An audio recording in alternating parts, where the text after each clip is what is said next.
Welcome to the very first episode of Beyond the Touchline. I'm your host, Mohammed Gubara. And I'm Marcus Anthony. And this podcast is all about exploring the parts of the sport that stats, highlights, scoreboards can't capture. Here, we go deeper past the field, past the touchline, to the mindset, journeys, culture, and real experience that shape athletes, coaches, and teams. Whether you're a player, parent, coach, or someone who simply loves the game, this is a space where performance meets perspective. Each week, we'll bring you conversations with athletes, coaches, and professionals across the sports world, diving into development, leadership, adversity, transitions, and the behind-the-scenes stories that define sport at every level. In today's episode, we want to share why we created Beyond the Touchline, what you can expect from future episodes, and how this podcast aims to connect real sports experiences with real growth. Thanks for being here for the start of something special. Let's get into it. The first piece we'll dive into is our background. Also, with Marcus, tell us a little bit about yourself. Marcus Anthony here. My background is crazy. I grew up in the Caribbean, came here when I was about 15. I went to high school in the local area. From there, I went into playing college. Throughout my college experience, most of it was being injured. I played at the NAIA level, and, I tore my ACL. I kept playing. I played maybe one and a half season. And, between my freshman year redshirt, my second year ACL tear, so then my focus shifted from soccer being the main thing I went to college for to it being education. From there, I got out. I started coaching in 2012, 13.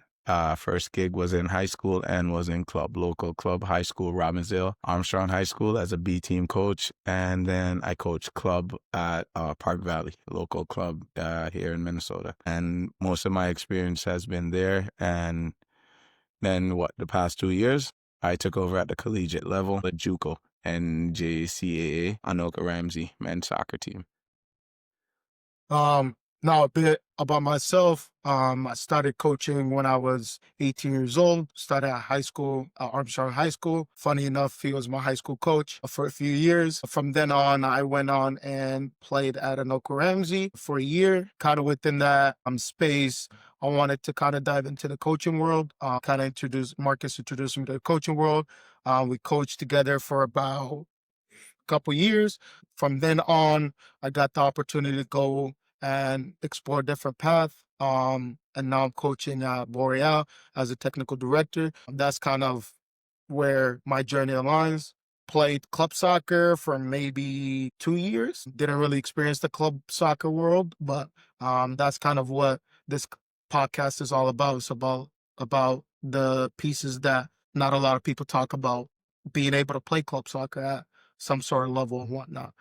And currently I coach at St. Paul Central High School. This is my second year in the program. I've also coached alongside him at the varsity level at Armstrong High School. And then he went to the collegiate route and I went to a different high school route. So that's kind of my background within coaching. Now, I'll ask you, when did you know you wanted to coach? I think in high school. High school was the biggest piece for me, knowing that I wanted to coach.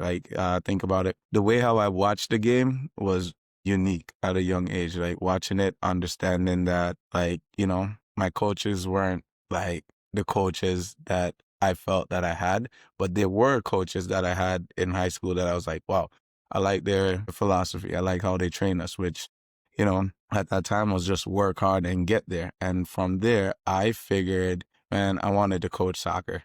I was going to be a pro coach. That was my goal, and then after college, after I tore my ACL in college, I was like, oh man, the chances of going pro is a little bit, it's a lot bigger now. The gaps is huge. And I wanted to try and figure out where I would still fit in the world of football. So coaching was it, I knew it from high school, but I knew it would happen after I played pro, which got cut short because I got injured, And then after that, I just came out as my internship. I did BPAA, Brooklyn Park Athletic Association, and that's where I started my internship. And from there, I got into coaching, I went to Park Valley, I started at Armstrong, but from there it just took off. And I've just known it from ever since that would be what I wanted to do. So that was what set the foundation. And then growing up here, it made it even better because what I learned was what I wanted to take back to where I grew up. And I think that kind of fits into my way of thinking about coaching and why I started coaching. We grew up in similar environments based on our ability to kind of, in a way, explore the sport in a more broad way. So for me, when I wanted, the moment I knew I wanted to coach was when I wanted to get back. I've seen a lot of athletes, talented soccer players come across and not really make it, and they didn't really have the support that they Yeah. should have had, that Marcus had with me within our environment of high school. Stopped playing for a year because of the environment that was in high school. And I figured, like, there wasn't support. I didn't know how to play at the collegiate level. I didn't know small pieces that shaped me and wanted me to kind of explore the game a little bit more. And I've had few friends around me where younger who, so kind of having that environment. And I think that's the biggest reason why I wanted to coach, is kind of the things that I've learned, I want to give back to the little ones and kind of dive in a little bit more and explore more into the sports world. So that's kind of where I wanted to start coaching. And then to kind of segue into the conversation, what shaped your view of like athlete development? It's tricky because like from my coaching background, I've never had like the best players, but I figured one philosophy from a coach I had, Carlos Gonzalez from high school when I was at Cooper High School. He figured we'd be in shape, we'd be fit, we'd be strong, and we're going to work hard. So that was kind of my philosophy.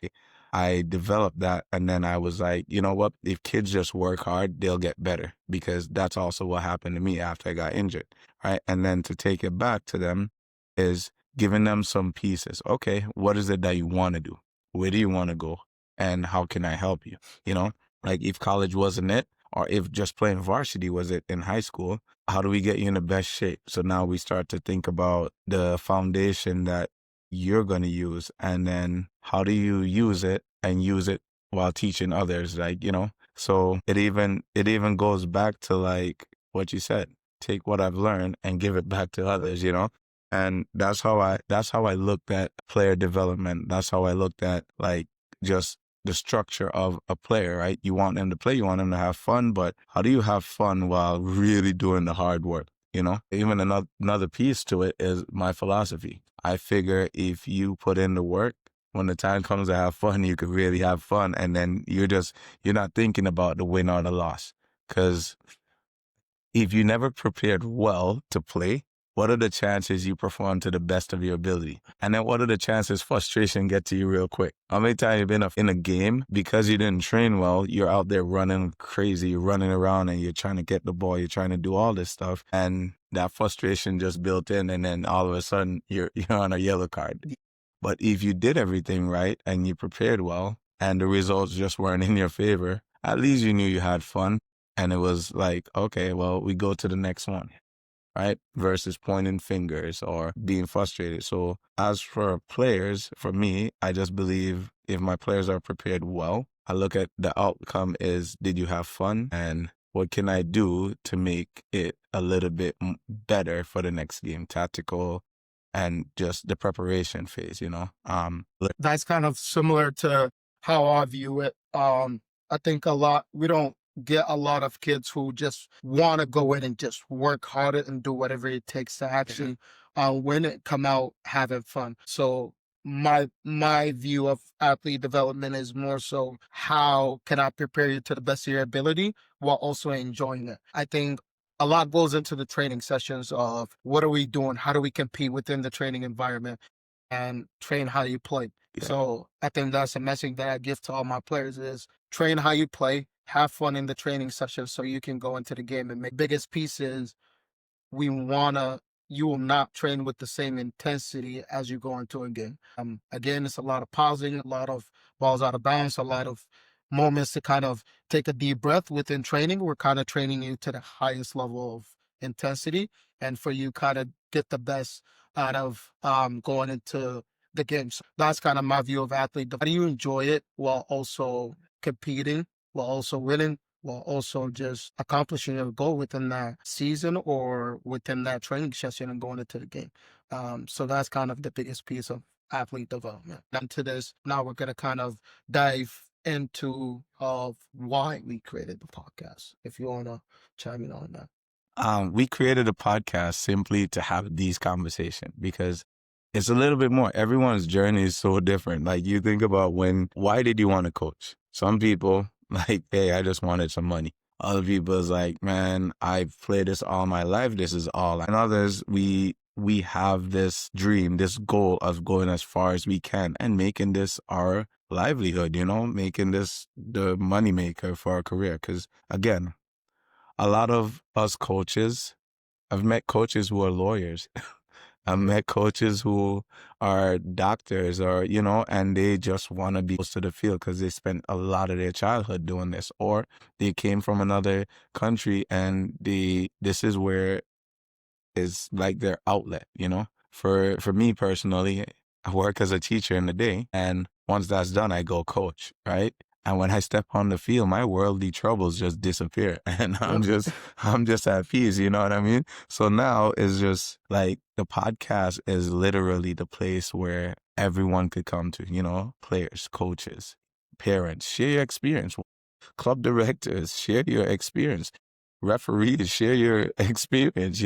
Imagine being a referee and you're hearing everything on the Yeah. sideline and you just have to stop a game and you're like, come on, man, this is all about the kids having fun. Yep. Because sometimes us coaches get overhead because we want every call to be ourselves. Like for me, I went and got my referee license so I could like sometimes argue certain calls and say, hey, like not because I have it, but because I sat down and understood all the code of conduct, all the pieces, and it gave me an ability to better understand that. One, every referee is different. What you might call as a ref, because our view of the game, the physicality, the speed of play, the stuff that we want to see in the game is like really lifelike, and it's what helps players develop.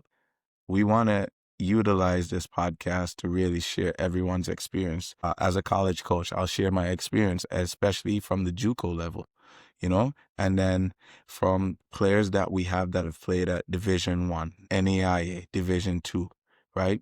Division 3, especially here in Minnesota here, we have the MIAC, and this year the MIAC really went off, and there's a lot on the Elite League, they call it, and St. Olaf, Final Four, Gus Davis, and then we have Hamlin, those guys, and me being a JUCO coach, most of my players end up going to those schools or go even higher, and then from past high school experience, we have players that play Division 2 that are like in the top 10 rankings. Then we have players that are play abroad. In school, they're just like, nah, I just want to focus on school and go. So this podcast is to literally give access to real stories, give the real raw piece, and we keep it PG, but it's raw, and the experience as to why. Because we might have players that have played under us on this podcast, or people we've worked with. I was like, hey, working with you at that time was just tough. Yeah. It was hard. And then you'll have some that say it was hard, it was rough. However, though, it gave us a light to really understand what's about to happen out there next. Because the reality of it is this: when you get to college, we hit the collegiate level, it's all about, are you ready to go? Coaches don't want to develop players. They don't have time because some of these coaches, especially higher up, is based on wins, right? Other coaches and other programs is based on creating student athletes, which some of it, that is my philosophy. I think there's more beyond the game than just playing it. And in the US, it's all about being a student athlete, how it's education and sports. Make sure you're getting rest, the nutrition, the two sports athletes. So we're going to touch on everything, right? And then it goes touchline, baseline, dugouts. It goes a little bit more in depth because here's the thing. We strongly believe that the sports world is connected, especially in the team sport aspect. We are connected, so unique, and the stories are so similar, and that's what we want to bring to you. I want to bring it raw, authentic, and for young athletes, it will help you as you look into what's the best route or way to go forward and become the athlete that I want to be. And I think the podcast kind of goes back into, I think, us just having conversations like these without a camera, and we spend hours after training just Yeah. talking about things that we deal with within our own environment, things that he deals with within his own environment. And I think during the fall was kind of a big piece of like experiencing what a head coach at high school feels like, and the difference between me coaching at Central versus me coaching at Armstrong, like skill level and availability. It's like, what does that look like in two different environments? And then he talks about his struggles within the JUCO. And I think a lot of student athletes don't really understand that JUCO isn't really a bad thing. I think a lot of the kids nowadays go based on the label, they go based on who's more popular, what school is more popular, and it doesn't really make sense. But also, because I've been there, and I think popularity in social media now is a big thing, and a lot of kids Hmm. want to go into that. So if your social media looks great, a lot of the kids want to go into it. And that's kind of a crucial piece that we want to talk about is recruitment. I think we both coach a player who went from a D2 JUCO to playing NCAA D2 or D1. So like there's opportunity within the JUCO, but Marcus can talk a bit more about it in future conversations. But I think that's what this podcast is about. But also, I think the parent standpoint. What do parents feel when You, they're not winning? How do they see growth within their own player when they yeah. don't really understand the game? But we talk about things that you're things that we're gonna just talk about, bro. Or even just stepping away from their kid and just putting a bigger lens on it and just saying, okay, is my kid fit for this level? I want him to play ECNL. However, he's only showing up to practice once a week, twice a week, like, and there's 4 contacts and not making any tournaments, like, but you're the goalkeeper. Like, it's like the little stuff. Or do you bring 2 goalkeepers? Do you bring a third that's a field player, like having those options? And what does it really look like from the parent standpoint to say, you know what, my kid might not be that good. However, I want him here and I want him to develop under you. Understand that the playing time aspect might not be that much. However, let us know what we can do. Like, because not very many parents say, what can we do? Again, we created overtime soccer and we did private training, and our goal was to just really be able to give back, be affordable, give back. Things just kind of shifted a little bit different because we got busy, and then we private train here and there, like, once in a while. And it's unique because, like, private training, when we do private training, I know everyone's different. When we do it, we did it because we're like, hey, we just want to give you the tools for this duration of time to be able to build yourself and move on and not keep coming back. I mean, yes, it's a business, but we don't want you to come back if we've already given you the tools to understand how to train yourself, how to stay in shape, how to go out and set yourself up and be ready for high school, and how to be so disciplined to the point where, like, no longer need a coach, because in college, that is what happens. Your coach gives you the workout for the summer and you have to be ready for preseason. Like one of our former players from high school who is now at Lincoln University. And he did JUCO D1, right? And now he's at Lincoln University. And after his first year, and then now his second year in JUCO, to now go into a D2, he's like, I thought I understood it. And then this year, he said, man, the work rate was even more than what it was. And now he has to do what in the summer? He has to do what in the off season? Proper rest, proper recovery, and nutrition, and just all the other stuff. Like, you can't legit be out here doing whatever and think it's, so there's so much more to it. And the experience itself is what allows you to understand, like, private training literally is a tool to help you build yourself and understand. Because after a while, it no longer serves a purpose, because you're supposed to use the tools, go home and train on your own, and like, you could talk to that from your experience of doing Yeah. it as well. I mean, he private trained me for a year, 2 years. And for me personally, like I've gained valuable knowledge based on just private training and kind of having someone else push me. That's why it's called overtime, to kind of just push me to a higher level.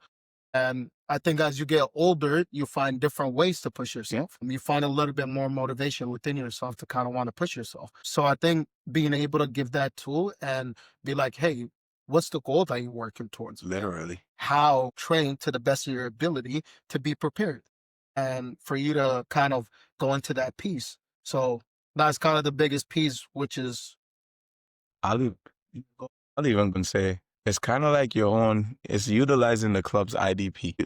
You got an individual development plan. Some people say player development. Yeah. That's why, right? But it's how to utilize that. When you go to private training, that's what we're using because it's not a one shoe fit all. Your needs are going to be different from three other kids' need, right? Even though you play the same position, he might already be good at headers and just need to learn how to control the ball out the air. You're trying to figure out how to do headers, clearance, like, learn how to slide tackle, like just the little things. Like not everyone in club soccer world and in high school and college to a degree, who's going to teach you how to slide tackle? Who has time?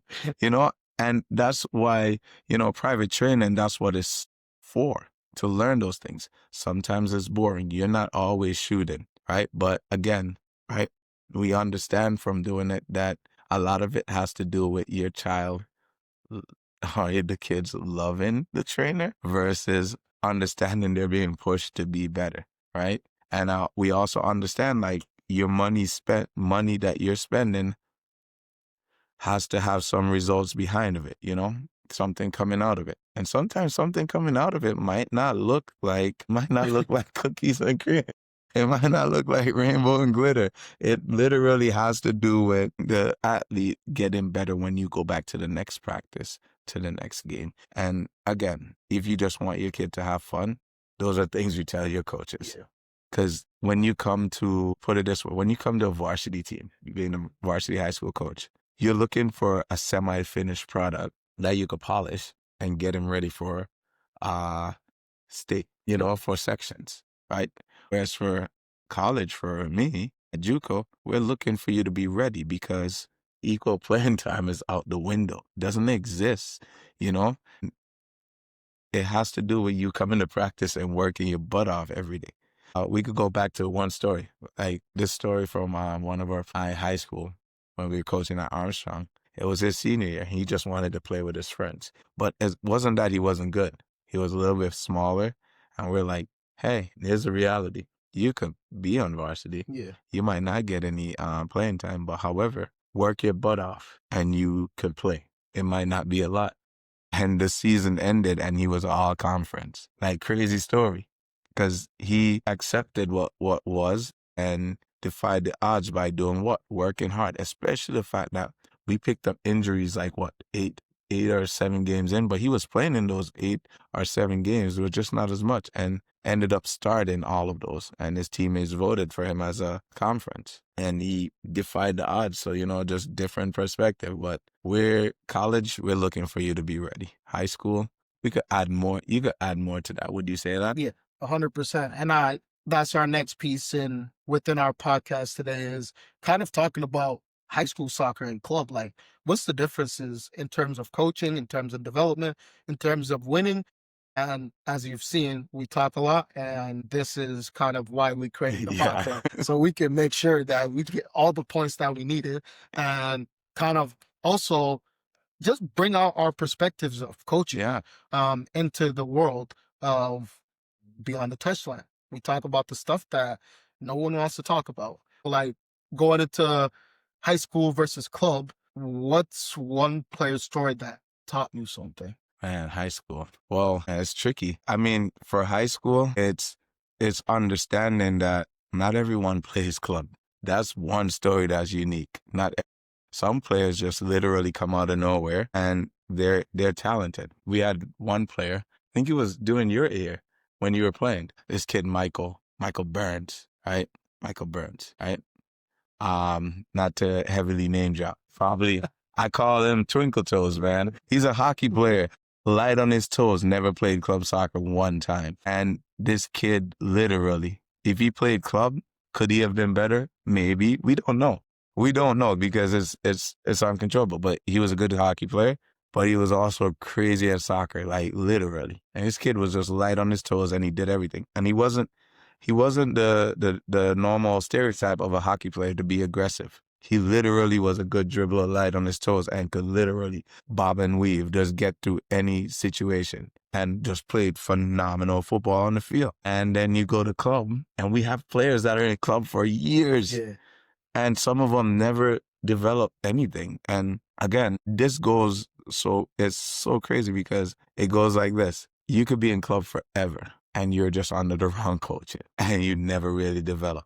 But parents love love the club, love the coach, because they never literally push the player to be stronger, or whatever the case is, right? Or to push them in a developmental way that helps them to get better through a little bit of difficulty. Because sometimes, like some of the clubs, it's not about winning. It's about retention, making sure kids have fun. And that's fine, right? But then what happened when club meets a coach that wants to win, Because sometimes parents don't want to leave clubs. They want to stay there, but it's hard to stay there because the club isn't looking to compete at high levels. So now it creates like a conflict of interest. And clubs don't feel bad when players leave, especially in those situations, but it's super unique. So like Michael Burns, like he's the player that I would say if he went to club, there's endless possibilities. But to balance hockey and play club soccer,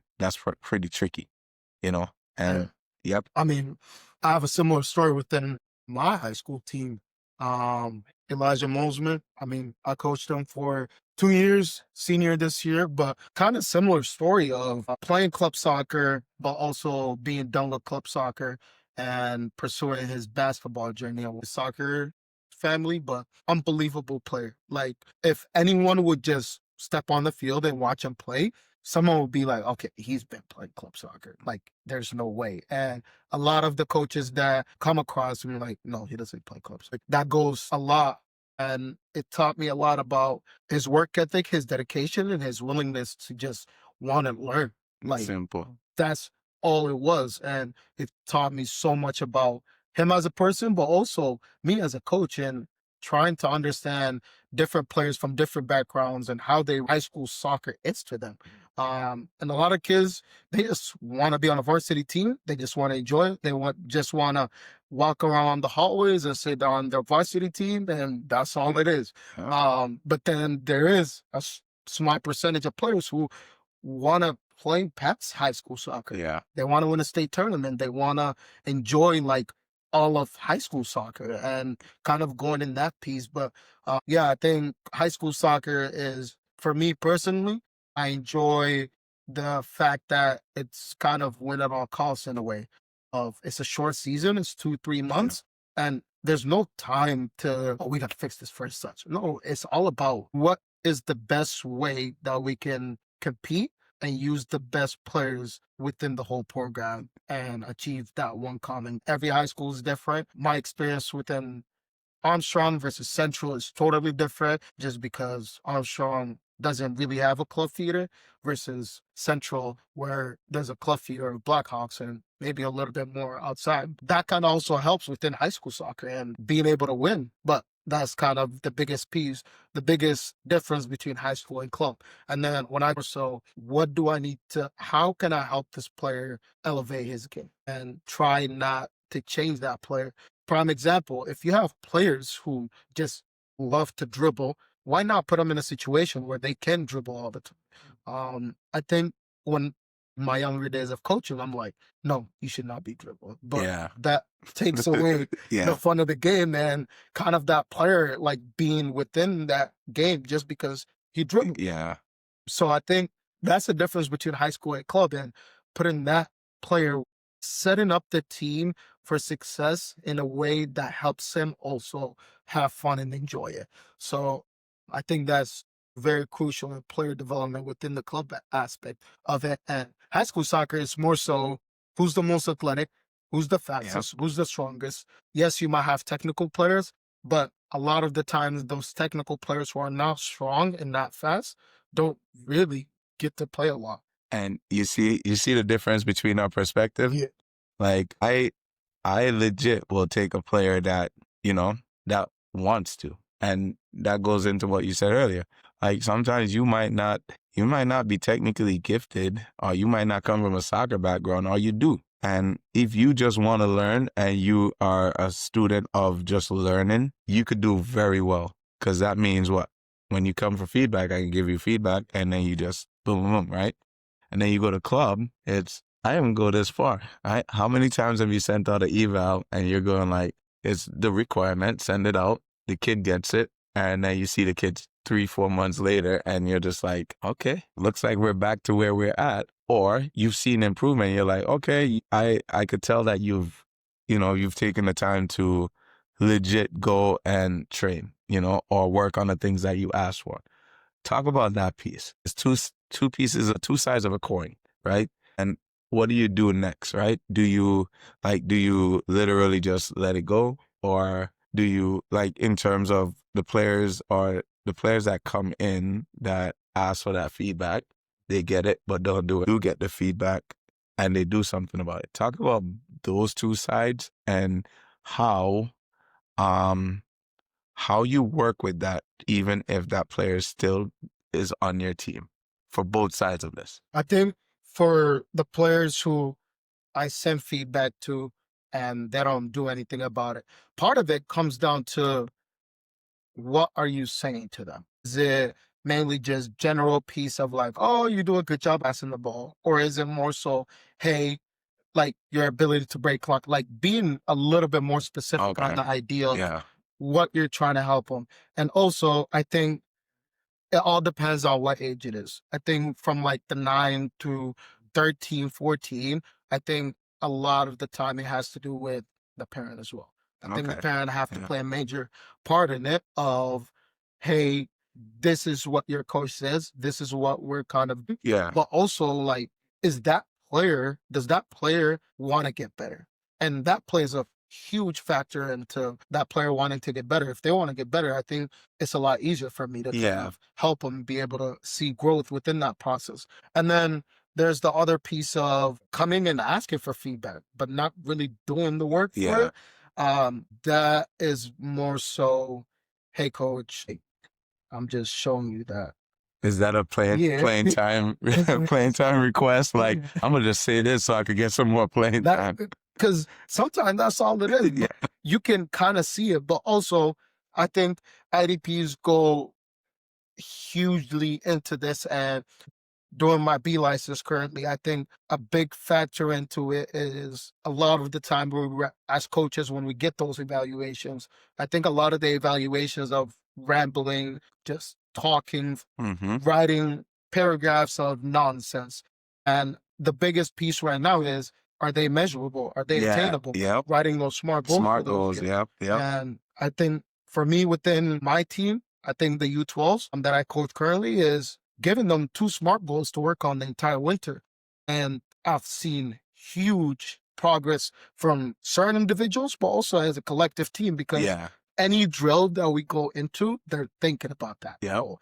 And I think another piece is, if you're coaching a team at a lower, not more so a lower level, but more so at the younger ages, it's kind of the coach's job to kind of hone in those Yeah. pieces of wanting to get better. Because for me personally, I come into training and ask the kids, like, hey, what's your SMART goal? What is your goal to work on this season? Fair enough. What did I write in that SMART goal? And they, okay, boom, I need to be able to take players on 1v1 in defensive third. And I think I see a lot of repetition of that piece. Do you think parents should be involved in the SMART goal? Like, I mean, I know the kids have it and it's written down, but do you think parents should be in it so that it could help them know that it's not only coach holding them accountable, but it is also like parents are there to support you and they also hold you accountable, especially the level, right? And then jump in. I'm adding a little bit more to this because now this is getting real fun. It's a deep dive. It's really a deep dive. Does the level matter? Should the expectation be different for each level?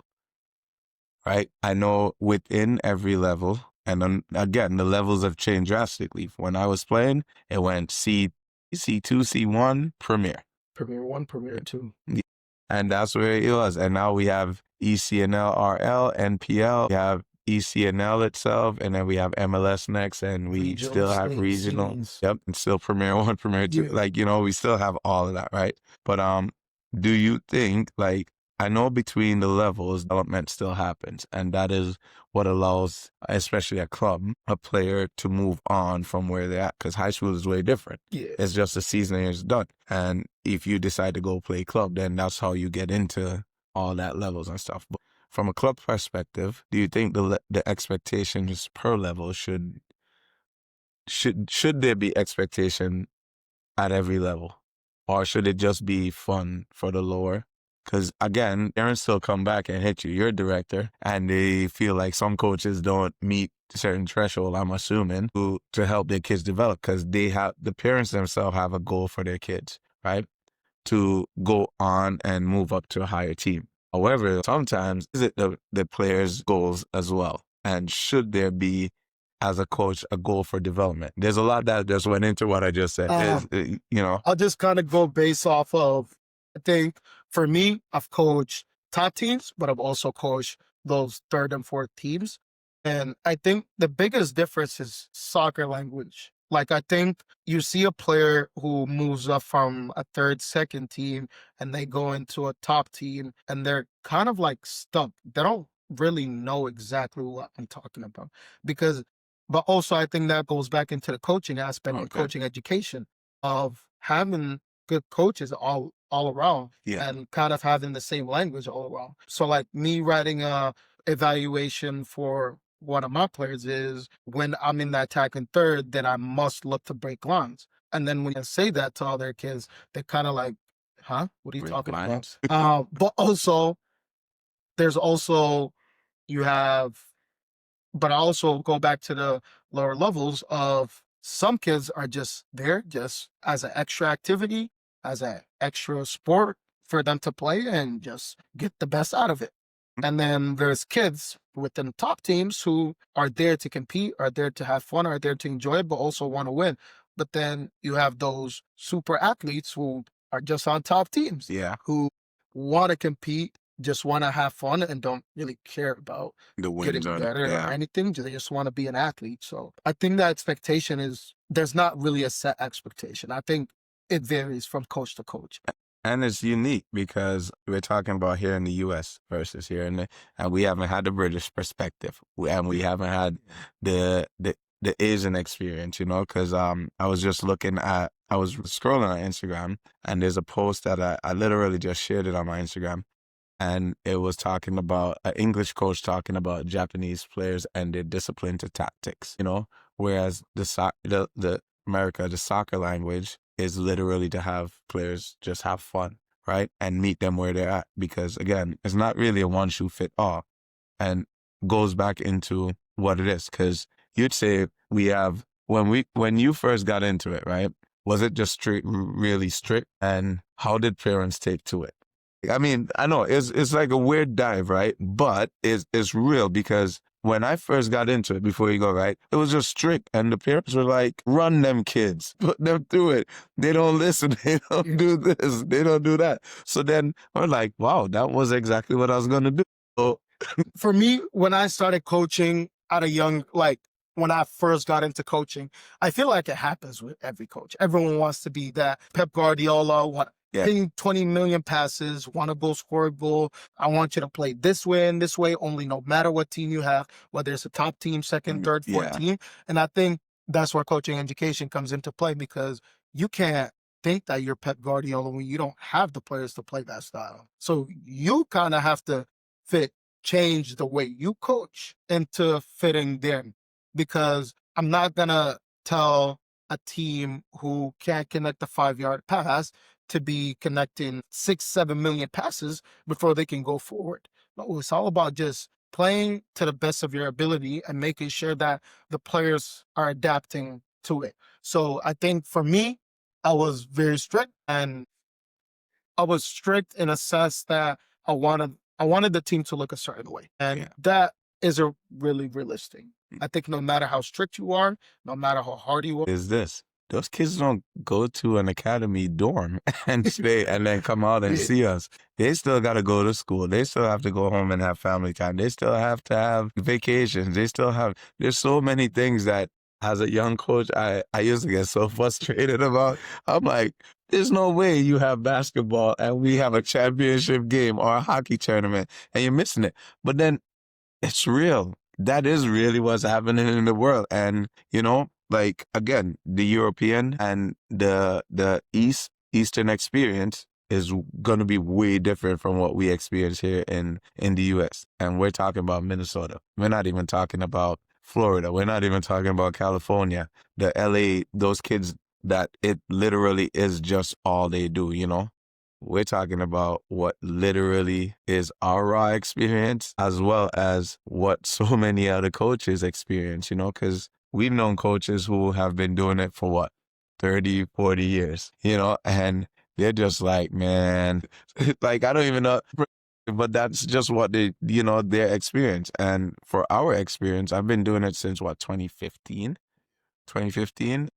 10 years, solid 10 years between high school, club, and 2 years now college, going on 3. And the things to just really think about it is just understanding that the kids and the families are all different. You might meet some parents that are just like, we should only have a soccer team, players that only play soccer.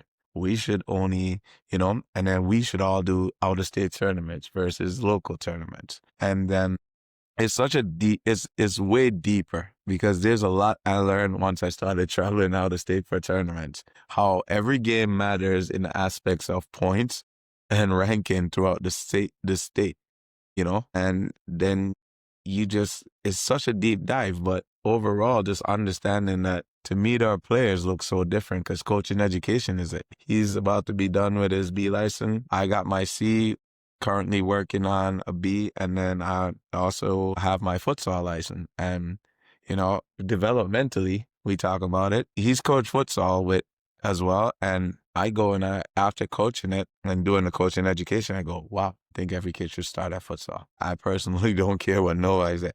Every kid, because those are the things that we're trying to teach in club. However, if you're in the environment, we force, but those are the rules to help you be exceptionally more aware of your surrounding, speed of play, and being aggressive. Because on a regular soccer field, trying to teach aggressiveness, I could even go as far to say that's why some players play 2 sports. Literally. That's why hockey players make really good high school players, high school soccer players, and sometimes club, 'Cause they're just all the way aggressive and they're going to play fast. So now going into that, I mean, kind of the player experience, kind of the different rules saying the pressure of high school soccer, of wanting to win soccer and wanting to play, wanting to compete, but it's not really as strict as high school. Uh, Actually, this goes both ways because I've seen coaches within high school that are not strict. That all the Hmm. kids are there just to, hey, I'm here. I'm here to have fun. I'm here to just finish my senior year, get a varsity letter, and go about my Yeah. business. Also, coaches who are very strict, wanting a certain style of play, wanting a certain outcome. And it feels as though they're going from club soccer to high school soccer with the same mindset, same everything, and Yeah. wanting to just compete, compete, compete, compete.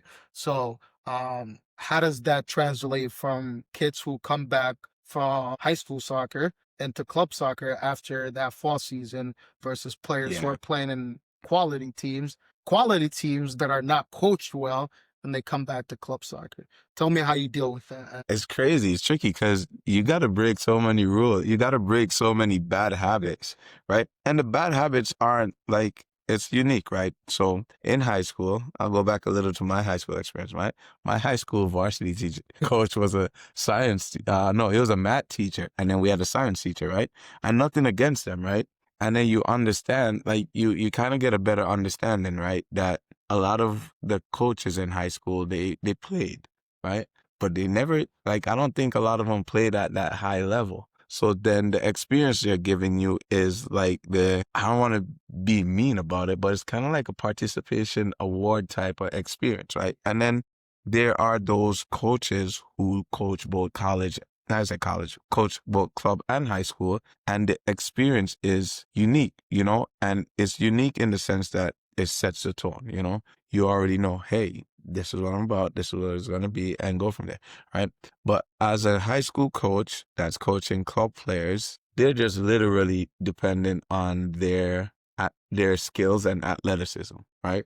And that's all it is. And then as a club coach, right, where the players come back to you, as a club coach in high school, you're still trying to develop players the right way from a club's perspective, right, of them playing high level football and whatnot. So now when they come out of that, you got to break you got to break so many bad habits, right? You got to break the habits, especially if they don't play at that level. And breaking the habits, you're going to deal with players arguing with you. Well, I did so good in high school and blah, blah, blah. Well, does your high school coach club, or is it only when high school comes around? Because now this goes back to what you said earlier, feeder clubs. We were at our shop, we didn't have any feeder club. We had to create options, letting the players know, hey, if you're going to play varsity, we'd like you to play club soccer. And setting that seed in help. And we told other players, hey, tell your teammates about your club experience and maybe get them to come join your club. That's how we develop what we develop. And that's why it worked for the time it worked. Did we want players to go play the highest level of club? Nope. We just wanted them in club. Right? And if you don't play club, it's not the end of the world. However, if you're a high school kid, if you play club and you go to high school, if the coaching isn't, if the tactics and the style of coaching isn't there, I think a lot of players develop bad habits. Habits they develop are ones that their high school coach set in motion, which isn't bad, to help win games. Because sometimes your center back in club, you want your center back to sit. But now your center back is dribbling out the middle, going up the field and taking a 40-yard and hitting a banger, top bins, and you got to accept that, right? And now you got your outside backs dribbling all the way up the line, and then it looks like one center back there, and everybody else is playing offense. It's so many things, but it's also not bad, right? It's not bad, but it's also not good when they come back to the club, because especially if you're playing like a top NPL, ECNL, all of those things, right? Because you're hoping when your players from club go to high school that they legit are either playing a new position or playing the position that they played for you in club. And that's it. It's a weird take because I can't tell you I have a right take or wrong take, but I do know you have to break bad habits right away, because if you don't, then you're dealing with arguments that you don't have to deal with, or players saying this and that, and then you just go like, okay, so what club does your high school coach? Do they coach at club or not? Like, And another piece to that too, I think coaching, like playing high school versus playing clubs, two different styles. Like you'll not see a high school team connect a million passes before they score a goal. Like unless they all played at that elite level of club and it didn't take long for them to gel, right? Because if you all play ECNL at 5 different clubs, at least 3 to 4 of you guys are on the same team. So then when you come, and then the thing is, the same high school, your friend group, whatever, like it will click very quick. Tactically, it's easy to teach tactics, and to execute them, nobody's questioning anything because they understand. You might deal with 1 or 2 players that are like, I don't understand. And that's might be just how you teach it and how you communicate. But like I would say there's at least 10 high school teams to maybe 15 out of the 300 and something teams that tactically, they are sound on set pieces. They know exactly what they're doing and they execute them to a T. And I spent my fall between coaching my games and practices and games going to watch high school games. And when I'm watching the same high school do the same thing each game, that means it's locked in. Tactically, everyone understands, and it doesn't waste. It's not a wasted time. And I think for me personally, my high school team scored 78% of their goals off of set pieces. Mm-hmm. Like we've worked on set pieces all preseason because that's high school soccer for you. It's not about who plays the most soccer. It's about who can win. Yeah, simple. Like if you can't win, being beautiful doesn't mean anything. It doesn't. And that's what I had to. Yeah. It took me a while because I had one coach come up to me. He's like, dude, you play beautiful football, but literally, that does not win Yeah. game. I'm like, you know how bad I wanted to say some other thing, but I'm like, it's perspective. It took me back, and I had to really think about it and say, you know what? Sometimes some of my wins are gonna be dirty, rough, 2-1, 3-2, 30 seconds left. That's your win. And I think also high school soccer, you're training 5 times a week. That's before the season starts. And then you kind of have to deal with player management in Yeah, terms of periodization. their recovery, injuries. And I think for me personally, as me taking this B license course, it taught me a lot about the player readiness, freaking wanting them to go 100% every single training Yeah, session, especially when you got 2 games a week. And I think within that aspect, you kind of have to create your culture. And those recovery days play a crucial role in building your culture because a lot of the kids are have a lot of egos coming into high school soccer because of the level they play. But are they working for the same common goal?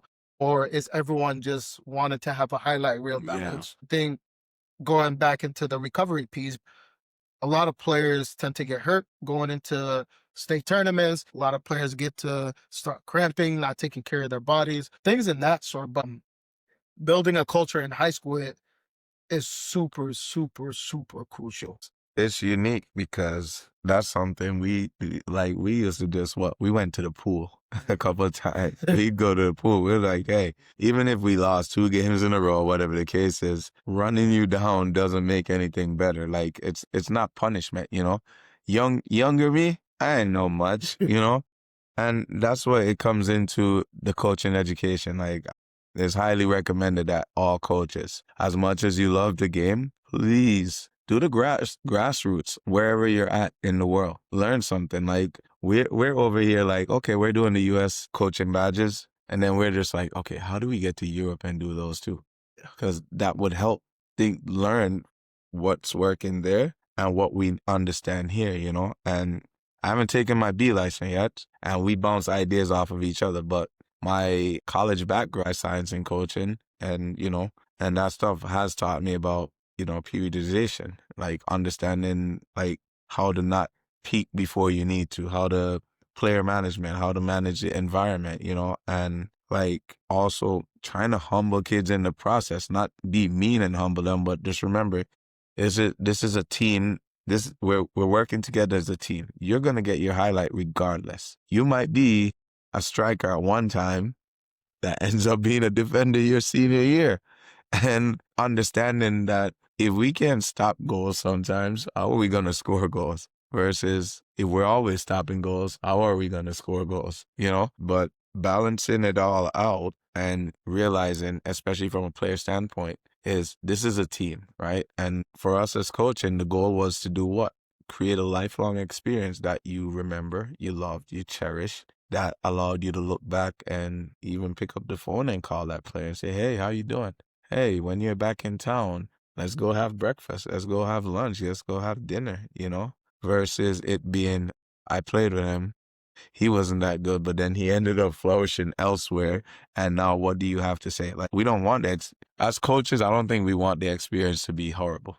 We want it to be good. We want it to be rewarding, not just based off on stats, but based off winning a good culture, positive culture, learning, nobody knocking you down even when you're messing up, right? I think that's what separates club and high school Culture. culture.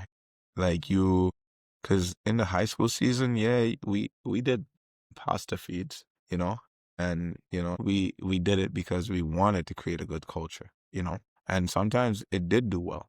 But then club, when you're going out of state, things are set intentionally in motion. And then if you're doing it in state as well, you start creating it early, not just when you go out, you know? So that way everyone knows this is our team. We're gonna go have fun. We're gonna do this. And then the club highlights, unique club highlights versus high school, especially with how high school collects stats. And that's the beauty of club. Stats aren't collected like that. High school, he crossed the ball in and he hits three or four people, the cross, and someone tapped it in. The crosser wants that to be his assist, his goal if it's a own goal, you know? So it's so different. But like for me, coaching both club and high school, I love the high school aspect of it. It doesn't pay much for someone to be like, well, I love doing this. I want to do this for.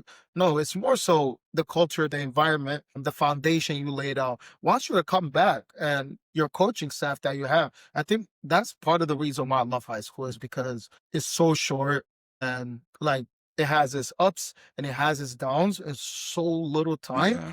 that that's the biggest piece for me is having that piece and celebrating with the players and having an end of the season banquet where you celebrate with all the kids and like every single game within the season means something. Yeah. And It's a fight. It's a good battle. It's not bad. Like, you know, you especially if you go like 12-3-4 or something like that, you know, to win 12 game in high school is unique. It is so crazy. And then, you know, you at the same time you want to have that goldfish mentality. Scratch it, on to the next. It's like we never did it. Let's try and win the next one, you know.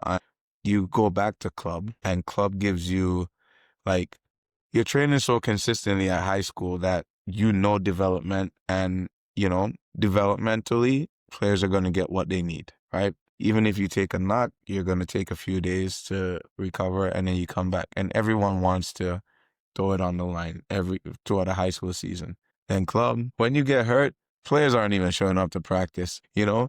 But high school, you they're want to there be for they're there for everything, you know? So it's like there's pieces where you wish you could just join both of them, and especially at club level, join them both and get pieces out of high school that you could put in the club that vice would versa. would help, and vice versa, like more training. But we're in a place where it's cold and we have domes and we have to share time, and sometimes you get a quarter of the field and you try your best to make it work. Whereas there's some high school here in Minnesota that get dome time for their high school players, not saying their coaches are following behind of them, but for them to keep playing, you know, and that helps a lot of players, whether they play club or not, you know, because that's you set the culture at high school. And I think though in club, like your excursions happen a lot more happen when like we're in Minnesota. You went to Vegas, you guys got to do something different every day between the games, you know, whether it's team lunch, team, you know, go hiking, whatever the case is. Whereas in high school, your pasta fees are happening like what, every 2 weeks, every 3 weeks or so. Like, yeah, you know. So I think like with high school, the fact that you're around each other so much builds a stronger bond, riding the bus together. Club, everyone drives separately, or some people are lucky to carpool, you know, and you want, you know, you want to like overall just have a good experience, right? You know, and some players is horrible, some parents is horrible, and perspective goes back to what we're saying, is what we're looking for, right? Because we could say we provided the best environments, and in our reality, players could and parents could say, nope, you literally were the worst thing that ever happened to my kid. I mean, let's be honest, it is so raw, you know, and that's one of the reasons, like even for high school and club, for club, parents move on, or some kids transfer, move away from certain things because they don't want to deal with it, or some kids just quit because they don't want to. The overall goal is for high school is to have a good season, but compete, knowing that your varsity players understand the level, the expectation to be a varsity player. Club is understanding that you're going to have to work your butt off outside sometimes to get what you want, but we're going to try and make it include, like, not try to keep it an inclusive community and literally try our best to help you where you may fall short. Because sometimes you have players that, even at high school and club, you have players that don't say a lick of a word and they just come to play and they'll say bye and go. And those are the words they use. And I think like even high school, like parents between high school and club are so different.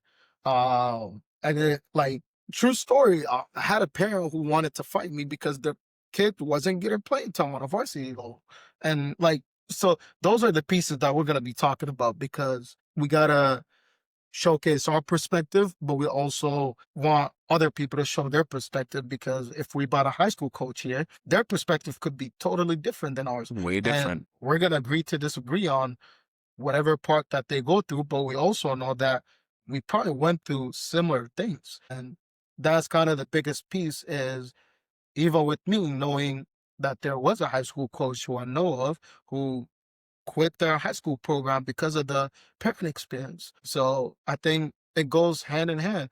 But I also think that winning helps the experience. Yeah. I think if you're winning, I don't think you'll have as much problems. But if you're losing, I think you'll start getting those problems because you're not winning. And if you're winning, you're doing what you need to do to win. So, like, those are pieces that we're going to continue to talk about, educate everyone, but also we want someone to come here and sit with us and educate us on those pieces. Yeah. Because knowing how a parent feel versus a coach feel is totally different.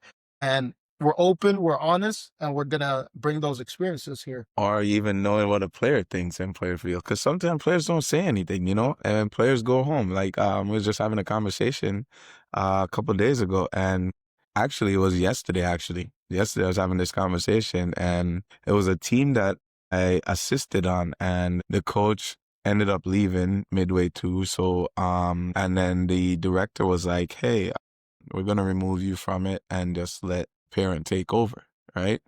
Because the parents have experience and what's not. And anyways, a new coach took over the team, and with some of the same players that stayed after the season. And what ended up happening was literally this. It was crazy, right? This new coach took over, explained his philosophy and what's happening in the season. The team ended up having a phenomenal season. Compared to when I was assisting, they were up and down, but it was all about development and them having fun. They had a phenomenal season. And what ended up happening, right, this is crazy. Have you had this experience, right? A lot of parents don't show up to games. And what happens is the car ride home, or when they came home, hey, how was the game? And the player tells a story or gives them feedback, and then the parents get mad because didn't get this much playing time. Or they finally came to one game, and that's what happened in the situation. Came to one game, and this one game, the kid only played like maybe 10 minutes. And the parent literally wanted to fight. However, the coach has never done anything negative to the team, and that was explained in their team meetings, like the first team meeting of the season, you know. And we'll go even deeper as we continue to release episodes in our podcast and share the true experience, because it's raw, it's truthful, and it's wholesome. And for us as coaches, we just want to learn how to be better and what we could do to be better. Like, the long term is we foresee ourselves doing this for the very end until we really can't, and just kind of move on from there, because this is what we love to do. This is where we love to go. And we, you know, with the courses, we're lifelong learners. Then we watch other podcasts and we're like, whoa, never thought about it that way. But it is what gives us perspective and allow us to be open-minded and learn more. So please feel free to let us know your thoughts. Because this, like, honest, raw, there's a lot of things that we're going to be talking about, a lot of guests who are going to come on here and express their feelings about them being as a coach, or them being a player, or them being a parent, or them being a volunteer, a referee. Like, all those aspects of Beyond the Touchline are things that we're going to continue to talk about. And as you've seen, we jump from different aspects of our episodes and talk about different things, but that's the beauty of a podcast, is we would have this conversation without cameras, without recordings, without anything. We've had it where we're in a parking lot until the lights went off. So it has happened, man. It has happened. We're more than open to it. And having the conversation is really true, raw, it's healthy, and that way you could even go as far as saying this is our therapy, you know? But hey, we are Beyond the Touchline. Thank you for listening to episode 1 of Beyond the Touchline. This is just the beginning. We're excited to build something meaningful. If you're an athlete, parent, coach, someone passionate about the game, this podcast is for you. We appreciate you being part of this journey. We'll see you in episode 2. Until then, keep learning, keep growing, keep going beyond the touchline. See you guys on the next episode.